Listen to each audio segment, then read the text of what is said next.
That's not how the Lord describes himself to Moses. Gracious, compassionate, slow to anger, quick to forgive, expressing love. Now, the flip side is that we don't have a weak God. We have a God who also holds accountable those who sin. He deals with us in our wrongs. He deals with others and their wrongs. And of course, this takes me to George Floyd.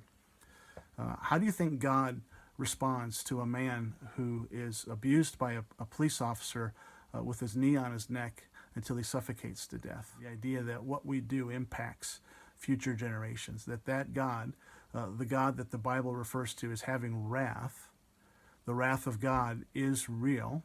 It's a temporary response to the sin of mankind and what we do to each other.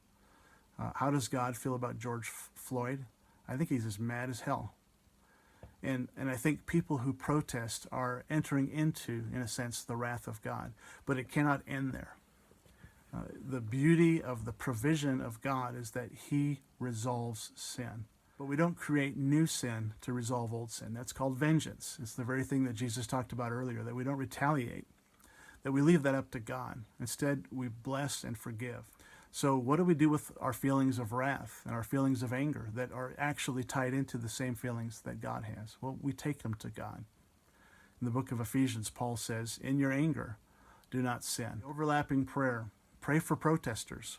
Pray for your downtown cities that people wouldn't loot and riot. Pray for peace to overlap and overwhelm the people who are angry so that they can see that it's not up to them alone to solve the problem, but that they can partner with God as he solves the problems of this world.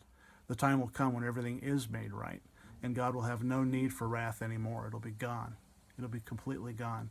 And every victim in this world will have resolution. Everything that's been done wrong to people, done wrong to you, everything that you've done wrong is made right in the end. But until that time comes, there is something called wrath, and there is something called expressing justice in this world.